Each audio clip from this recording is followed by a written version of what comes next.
This is just the beginning. Epidemic. People should stay home over a long period of time. Isolation. Social distancing. Certainly a short-term shutdown is on the way. So let's shut down the entire world. Coronavirus. Coronavirus. Coronavirus. Coronavirus. Coronavirus. I'll just get it through.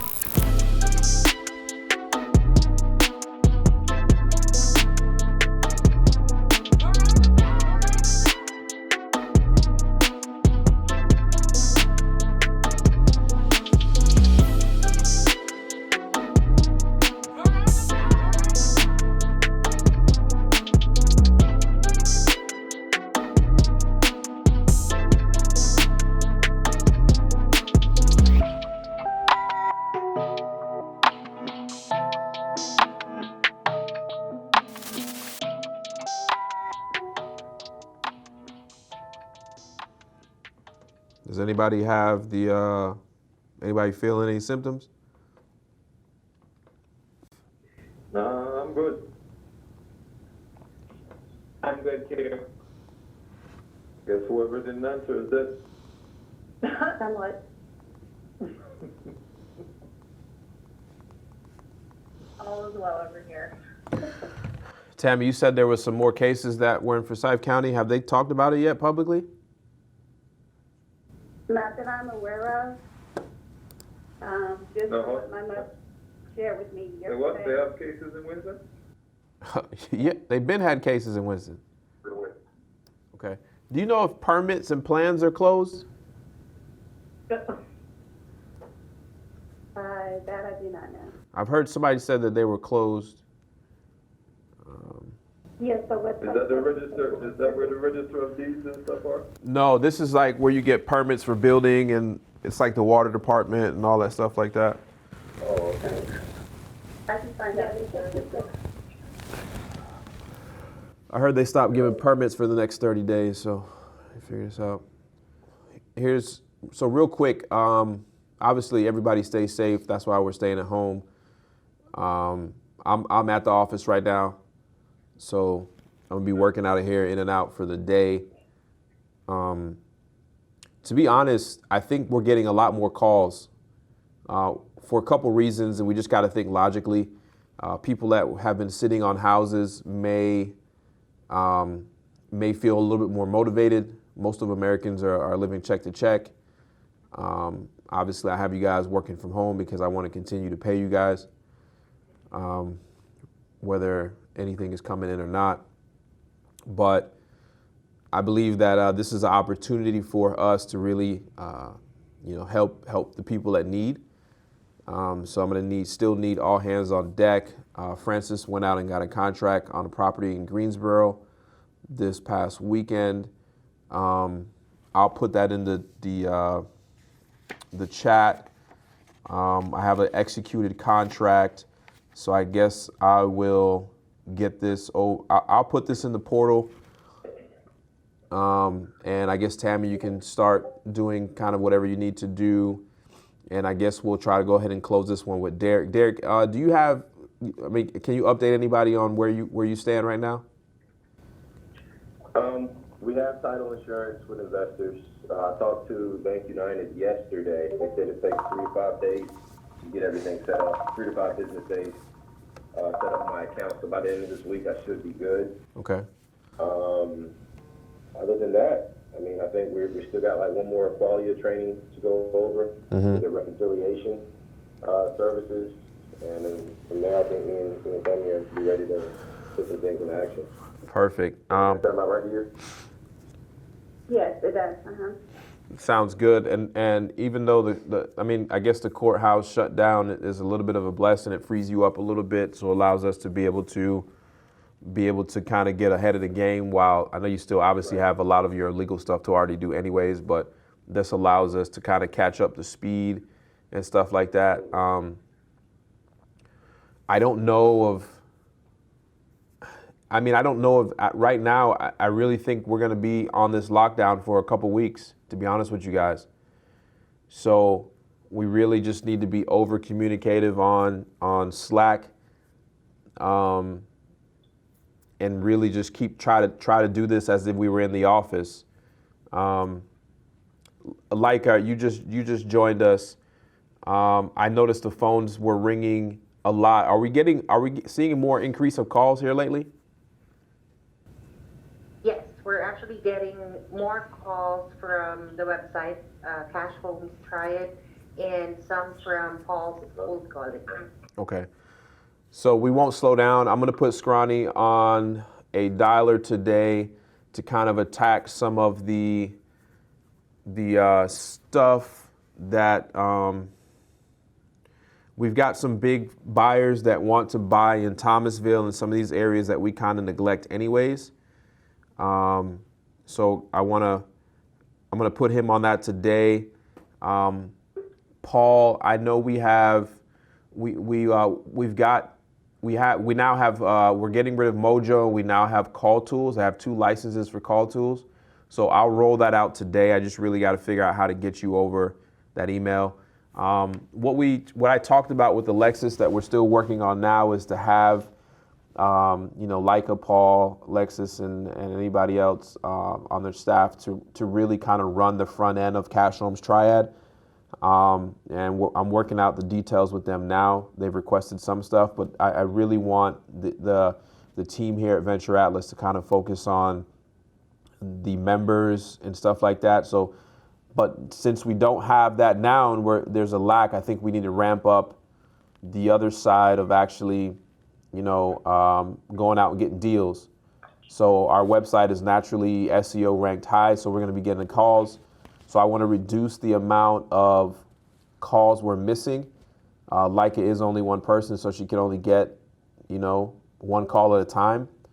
So I'm going to be picking up the phones as well here in this downtime to help with the call of flows and try to really get a lot going. Like I said, I think this is an opportunity for us to be able to get a lot of things going because a lot of Americans are check to check. The government is planning on stopping all evictions. I think they're working on that. So no evictions in the next 30 days. They won't process any foreclosures as well. So that's good for the people that we serve, but there's already people that's already beyond that point already that we need to help out. And anybody that has extra houses that they've inherited, that they thought they were going to do something different, the time is really crunching, so they're going to be looking to offload some of these properties that they thought they were going to fix up and stuff like that. Other than that, Francis is still going out and getting properties. So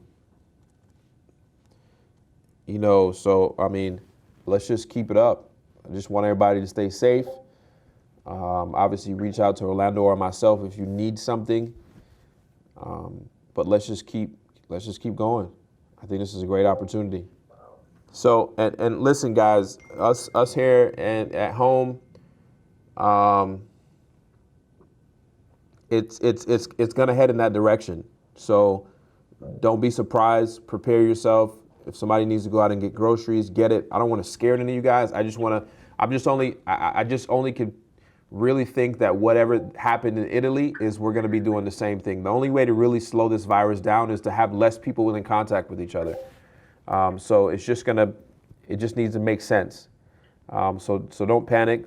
Obviously, if things get crazy, we'll stop making phone calls because we don't want to bother people in a time of panic. But I'm in the office. There's cars. There's people on the streets. Everything looks kind of normal. There's a little bit less going on, but I really don't think that a lot of people are taking this serious. So we won't be disrupting anybody by continuing to do our job. Let's just try to reduce the amount of phone calls that we are missing, because when we got to strike when the iron's hot. And so Paul, what I may do is I may take you off of outbound, and you guys let me know when we get off and really help you, or also include you with inbound and really reduce some of your outbound stuff. And Leica can really lead that and let me know offline if she thinks it's necessary right now. But we'll figure that out. Gotcha.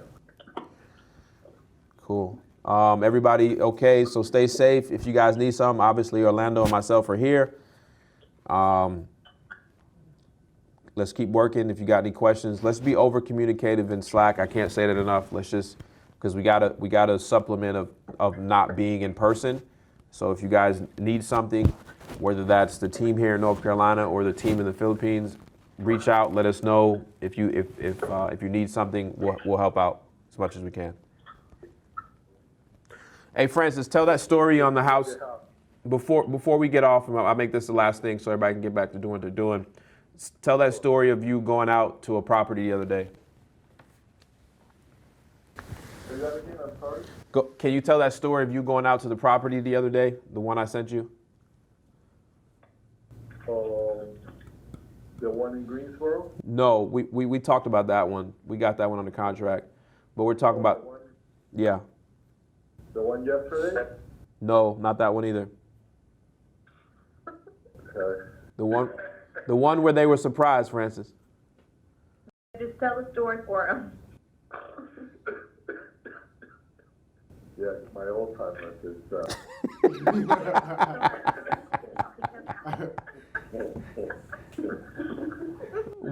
Francis, what property did you go to when a member was there? Still laughing without saying anything.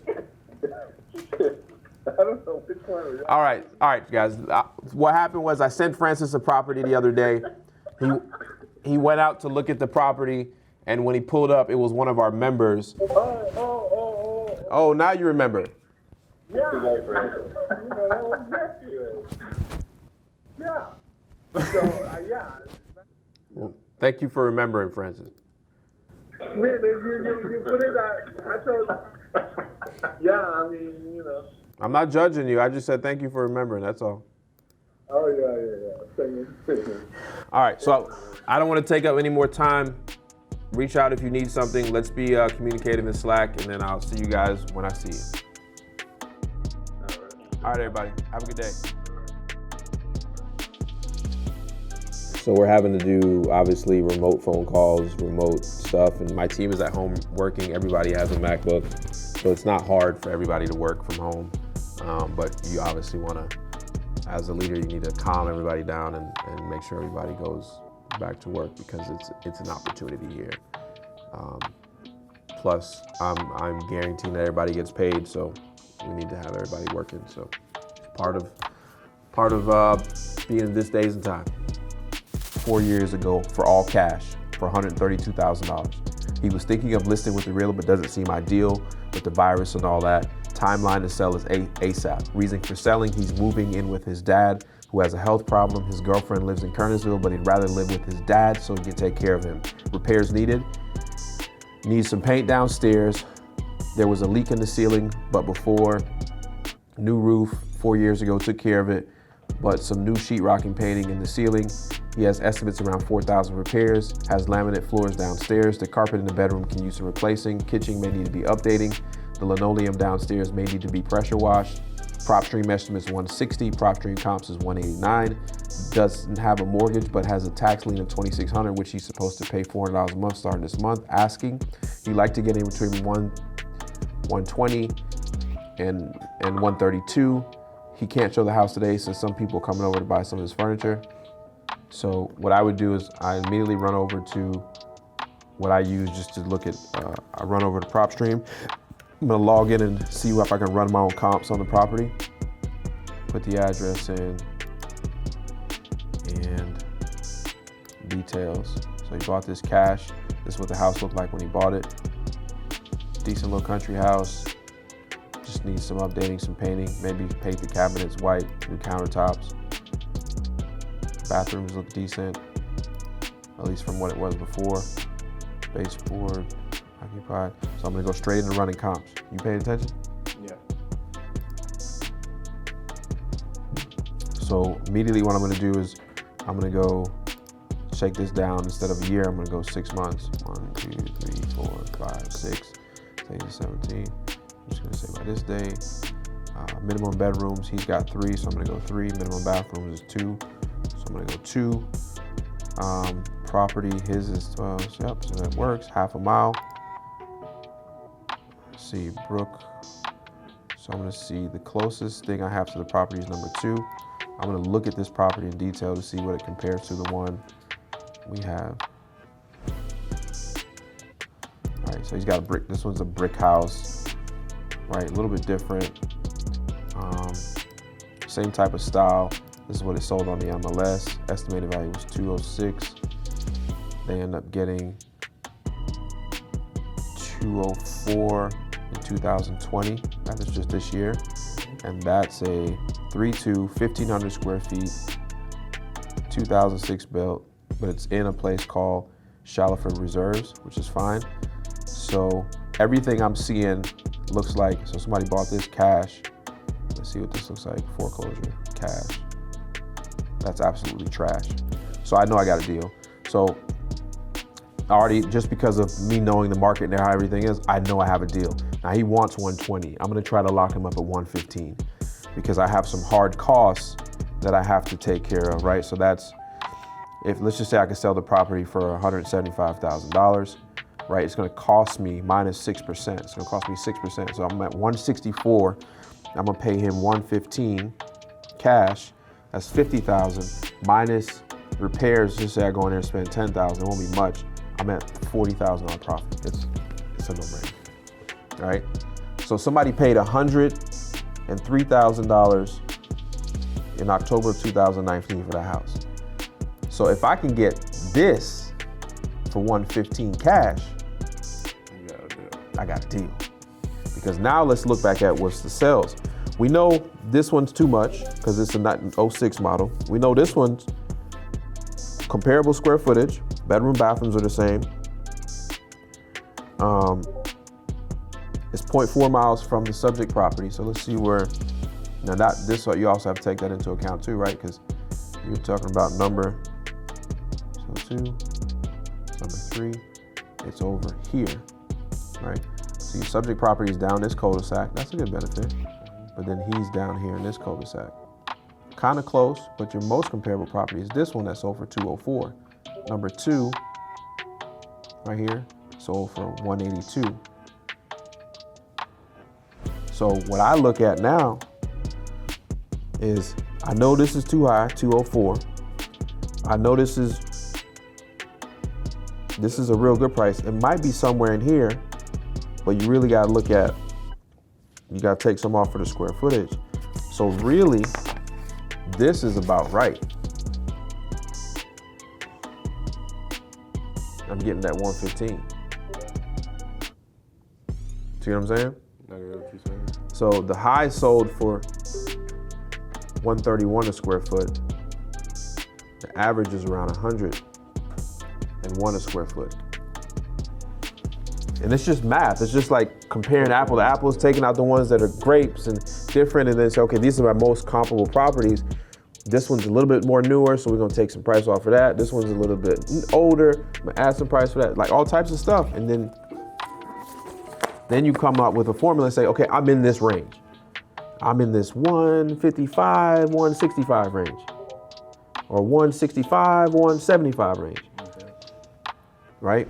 So I'm saying we're here between, I'm saying this is my guesstimate, 168 to 175.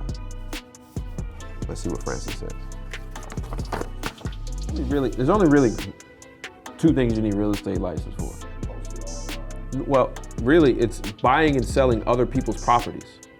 But if you have a contract, right? So I have here in my hand a contract to buy this man's property here at $46,000, right? What can he do with that house between now and April 13th when this contract expires? Exactly. So this contract gains me what we call equitable interest. I can sell this contract to him, this piece of paper, because all I'm selling is my piece of paper. Yo, Rodney, I got this house, guy won 46. I told him I buy it for 46. Give me a 50. So 115. When he fixes it up and does all he's supposed to do with it, he puts it on the market for 115. I made my $4 grand. He's gonna fix and flip the property. You walked away with the $46,000 you and I promised.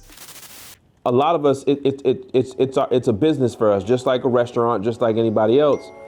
And we kind of expect that it's kind of built into our business plan that there will be months of vacancy. You know, Right. not all at once, but you know, the government has to step up and do something if they're gonna put this in place. Then they also have to, like you said, do something on the back end so that the other people are not affected. You know. Well, like I said, this is gonna, you know, I'm just telling you, just saying right now, you know, if there's no measures to take for that, it's gonna cost some people, because there are people out here that maybe have 15, 20 properties or whatever, that their mortgage, and you making $300 or $400 a month, or $200 or $300 a month between on cash flow, you know what I'm saying, per property. And if you don't, and some of these guys are out here with no reserves, you can't float. If I gotta pay Wells Fargo and I have 50% of my people don't pay me, you're gonna be hurt. It's gonna cause a problem with some people, because in between, not only, you know, some people, not only, you know, are you having to pay, you know, it's a business. You're paying your debt, and then you're still trying to eat too. Correct, and that's why I said that there is a, and I talked to him because he was catching grief, and I was like, well, you know, you're gonna catch grief, but I understand the whole emergency. But if we're gonna do this, then also the other side has to kick in too. The big government that's taking our money every month also has to say, well, right. well, here we're gonna here goes some relief. Right, but right, because every time I look at something on TV, I'm looking at the people talking about consumer protection. Like I was watching somebody, I think it was out in Seattle, not Seattle, it was Seattle. They out there talking about, well, you know, we got enough problems, you know, people having to worry about getting kicked out of their homes. And I'm like, okay, well, I hear you. But what about that person, that landlord that's depending on that rent payment to actually eat and feed their family, because that's their livelihood. Correct. I mean, and so now you're telling me that somebody pretty much is basically squatting in my property for an undetermined period of time, and I'm supposed to just let them squat, and because I can't do anything about it, and I understand what's going on. But on the same token, you better be providing me some rent checks or some relief that I don't have to pay something. Correct, and that's what I think the big government has to come in and also tell the banks. So no, I agree. I mean, it's a domino effect, and I don't know what's going to happen. And I think that's part of the government not saying the right things. They're afraid because what they're truly protecting right now, and the reason why they haven't just came out like some states and city have said, hey, shut stuff down, is because they're trying to protect the stock market. Right. And, you know, obviously I'm not in a position that you're in with so many properties, but I understand both sides. I think like right now this month, we got 6 people that haven't paid as of yesterday. Mm-hmm. Right? 6 people that have not paid as of yesterday. One person, probably about 2 people that not only haven't paid this month, but they got about $300 or $400 outstanding from last month. Mm-hmm. So that's going to domino. Right. So now we're talking about what happens. Like I said, come April 1st, when when we'll find out how many people actually this has impacted, and just decide that they're not going to pay out of all those darn. You better hope all the ones with no mortgages pay, so you can lean them over onto the other one. Yeah, well, that's what actually happens all the time anyway. Because it's about your global portfolios. It ain't about the individual property. Yeah. But the thing that I'm always telling people, sometimes some of these guys that aren't necessarily. I'm always hard on evictions and stuff like that, because you got to be diligent in those processes, even though you want to exercise humanity through the process as well. But you got to deal with if you don't treat this as a business, I try to tell people all the time, you'll quickly find yourself out of business, because if you only have, let's just say you have 5 houses and you make $200 a month cash flow on each. That's $1,000 that you make because you got a mortgage on them. So you make $1,000 a month on 5 houses, and you have a water heater go out. That ate up all your darn profit. Oh. You got one person don't pay. That ate up the profit of 3 or 4 out of the 5 that you have. You're right. So So, you know, if you got an $800 mortgage, you just ate up all the profit. So, because you got to pay that out of pocket, and that's what I'm always telling people that you got to be conscious about. Because a lot of times I tell folks that a lot of folks want to be landlords or they want to try to do this business, but they, you know, you got to have a heart to be able to you got to have a heart with people, but you also got to have enough business sense that if I got to put somebody out, I don't care if it's the holiday season, if you ain't paying, you got to go. Yeah, you're right. You impacted my family. Because ain't nobody gonna sit down in my restaurant and eat and not pay. Right. And I can't tell Wells Fargo, hey, I'm gonna be late this morning because Miss Brown didn't pay me. So, you know, can y'all let me slide? No, you're going to have me up on, you know, with legal announcement in the paper talking about I got a hearing date. Mm-hmm. Right. So, yeah. Let's say you say you're gonna go out there and hit the ranch, huh? Yeah, I can't deal with all this. I ain't heard nobody say horses get it, so I'm going to go out there and hang out with them. see what Okie, what's his name, Okie? Yeah, see what Okie think about all this. Did you give any more thought to the trying to do this thing conference webinar? Oh yes, sir. I got something real cool I want to show you too. I'm even gonna move in this direction too. So I think it may be something good for you, maybe a lighter version of what I'm gonna do. But yeah, I can hook you up. I can make it work. Okay, because I guess I need to get ready to start making that. I hadn't made any announcement yet, but I need to go ahead and be making an announcement. Yeah, that we're gonna be moving forward with the conference, but it's gonna be by webcast or webinar style. Mm-hmm. Yeah. Okay. Well, just give me a shout whenever, sir. All right. Thanks. All right. Bye-bye.